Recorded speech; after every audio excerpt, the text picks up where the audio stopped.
Professional quality cabinet refacing requires the right tools, some special skills, and old-fashioned craftsmanship. This video follows one of our most experienced crews as they do an actual refacing job from start to finish. Follow along now as we watch the refacing process from before to after.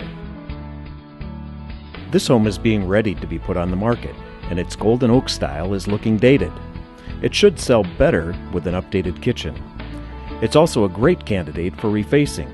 The cabinets are all structurally sound. The homeowner is also going to replace the countertops, but the refacing could have been done with the old tops in place. Your installer will first create a set of complete and accurate measurements. After sketching elevation views, the opening size for each door and drawer is measured and recorded. The proper side for hinging doors is also noted. All exposed cabinet ends are measured too. The installer will plan ahead at this point for the moldings needed to trim out the job and any new cabinets or accessories that will be added.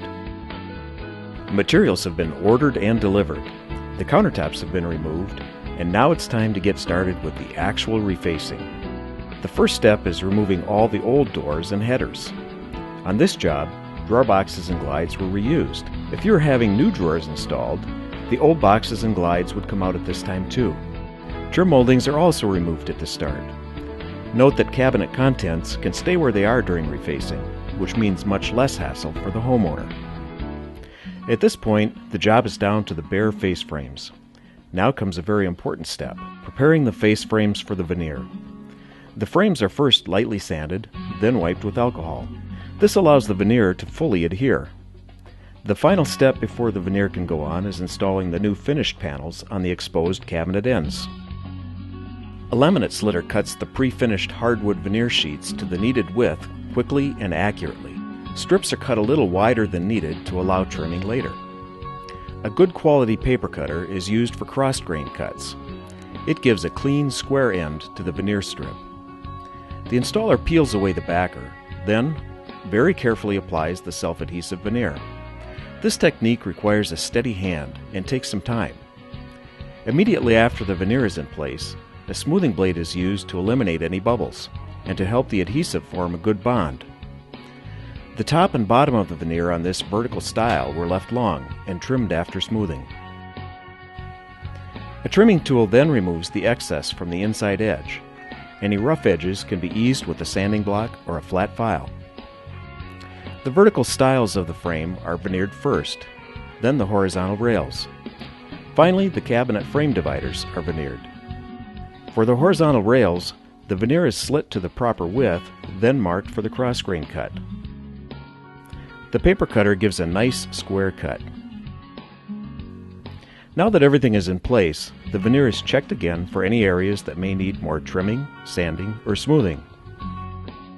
The veneer joints are filled and final touch-up is completed. The biggest part of the refacing job is now done, and the cabinets are ready for doors and drawer headers. The doors will arrive already bored for hinge placement.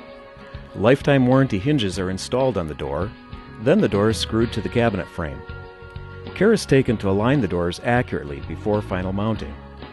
Each hinge is fully adjustable, so the fit can be fine-tuned later. Drawer headers also require accurate alignment. Your installer will take the time to get each header exactly where it needs to be before attachment. Once all the doors and headers are in place, trim moldings can be installed. On this job, crown moldings were placed along the top of the wall cabinets.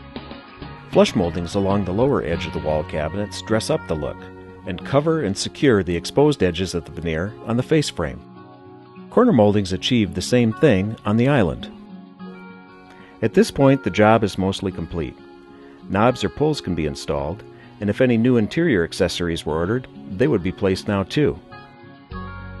We've watched this refacing job from start to finish and seen some of the tools and techniques of skilled professional refacers.